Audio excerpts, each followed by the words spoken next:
Back in the Times, Tuchel says, Mum says Jude can be repulsive. Back in the Mail, repulsive.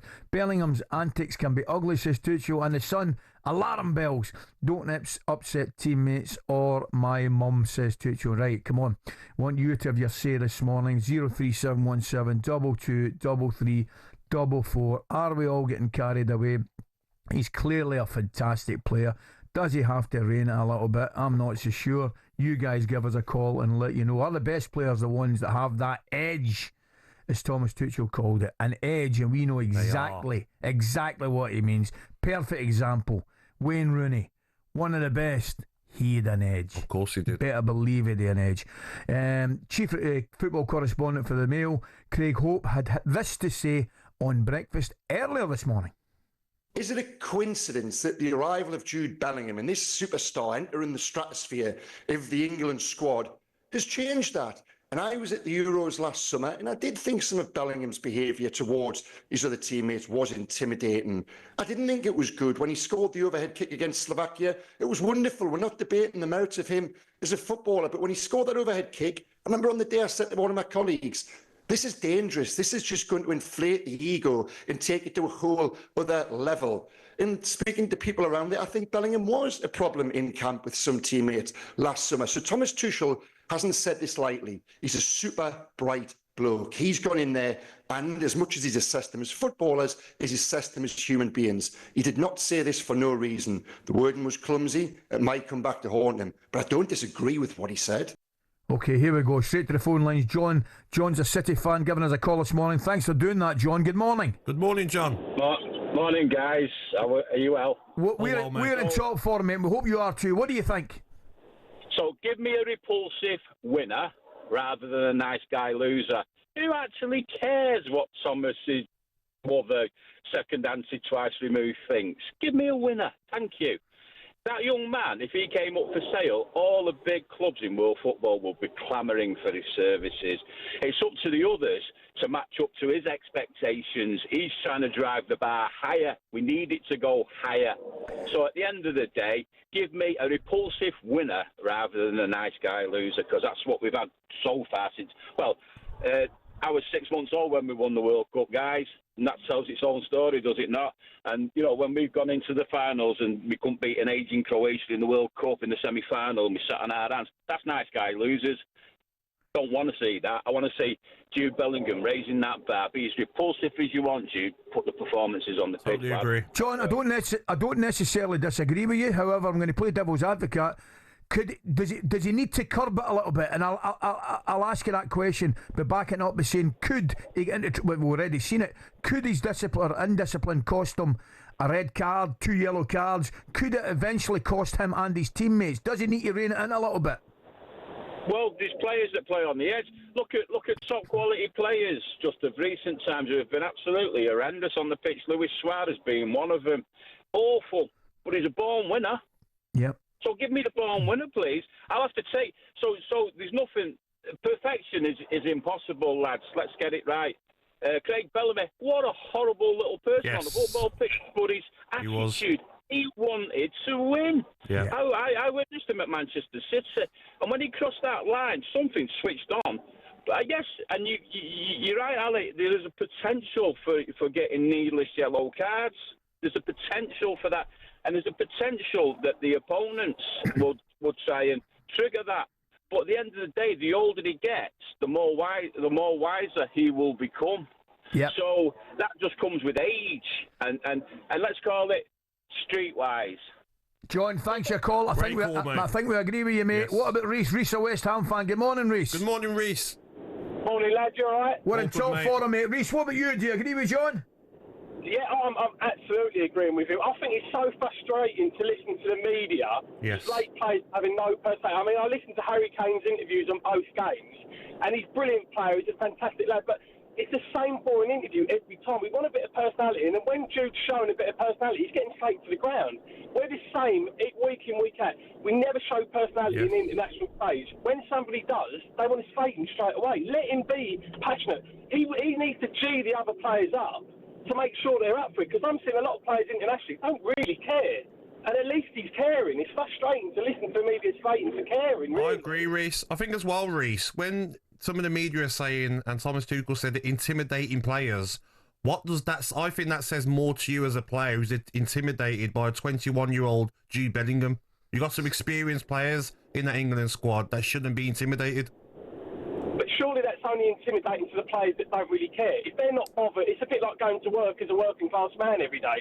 If you've got somebody that don't care and is not bothered, he feels threatened by the person that's got a bit of power and desire to want to do something to earn a bit of coin in the day. I don't get it. I don't get how an English player with the English passion we've got can get slated for show. I just don't understand it. Brilliant, Reece. Great call, mate. Thanks very much. Appreciate it. What about Tony? Tony's an Everton fan. Tony, is Jude Bellingham the problem, or are other players the problem if they get upset by his professional aggression to win, or call it what you will? Good morning, Tony. Good morning, Tony. Are they the problem? Ali, great show as usual. Thanks, Tony. Amazing. I was the chap that I spoke to when I mentioned Michael Benty's potty time. Oh, now you're talking. And I got my bet up as well. And now we go. He should be dropped, Ali. He should be dropped. Pardon? Because he should be dropped because he thinks he's bigger than the team, the old team. He's letting the team down, Ali.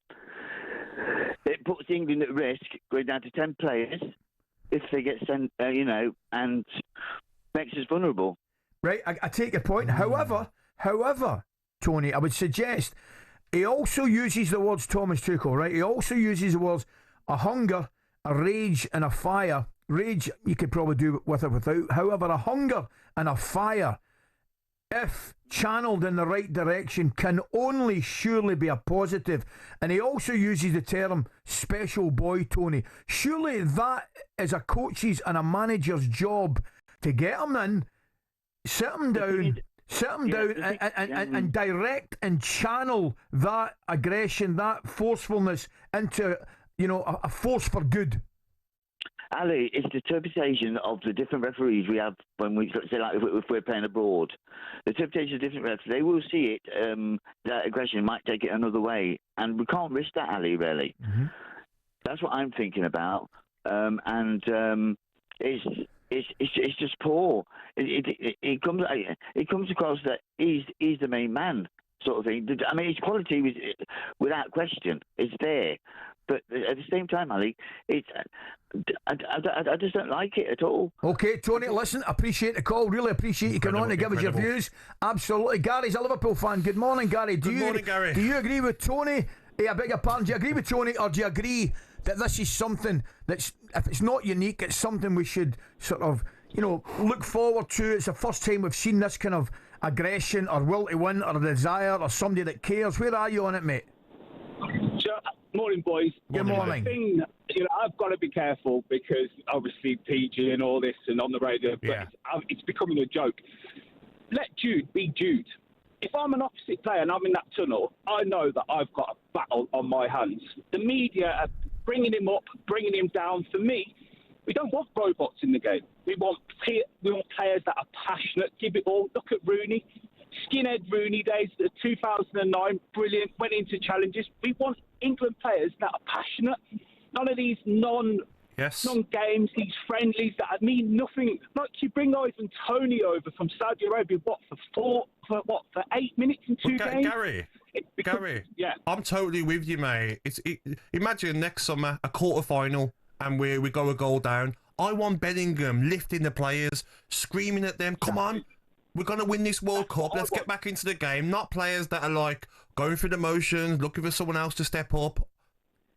That's it. We've relied on too many of these, and we need more players like Bellingham. We Agreed. need more, like you said the other day, these boring interviews with Harry Kane at the end of the game. It's the same old stuff. We need new injection, new blood, we need fight from players. Too many players go missing, and now what? They're not happy that Jude's give a little bit of crap to people. For me, give Jude his platform, keep him there, don't bring him down and make him into a robot because you will lose the player like we've done with so many other players over in the past.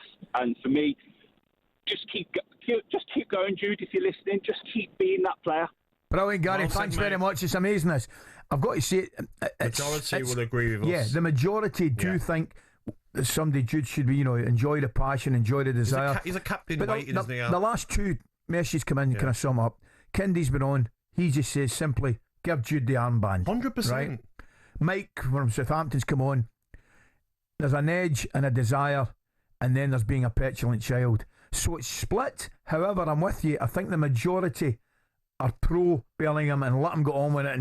But I think this manager will help him channel that. Of course aggression. he will say, listen, that's one of his jobs. I don't want to lose you. Don't change, but try and not swear at referees because you get sent off for that. Gabby, if anybody out there thinks for a minute that after yesterday's interview, Bellingham and Thomas Tuchel will not be having a chat, you better believe 100%. They'll be having a chat, because 100%. Thomas Tuchel, given an opportunity to do that interview again, would not have used the word repulsive. But listen, I might be wrong, but I think it's something that's been lost in the language. 100% it has. Right? Of course it has. Because his antics at the weekend there, you could say they were petulant, you could say they were a spoiled child. Or you can say that he wants to see his team win. And it doesn't matter if it's Senegal in a friendly. At the weekend, I want to see my team win. At the weekend, it wasn't repulsive, right? So there might have been a lot of things wrong with it, but it wasn't repulsive. I think. Or would you rather? Okay, last game now. Time for holidays. Everyone's chilled, walking up the pitch. It's only a friendly. Doesn't matter. No, we've got a player who's angry, fuming that we have lost to Senegal in a friendly. That's what you want. Don't start on me. talkSPORT Breakfast, waking you up Monday to Friday morning from 6 a.m. on AM, on DAB, via the talkSPORT app, and on your smart speaker. talkSPORT.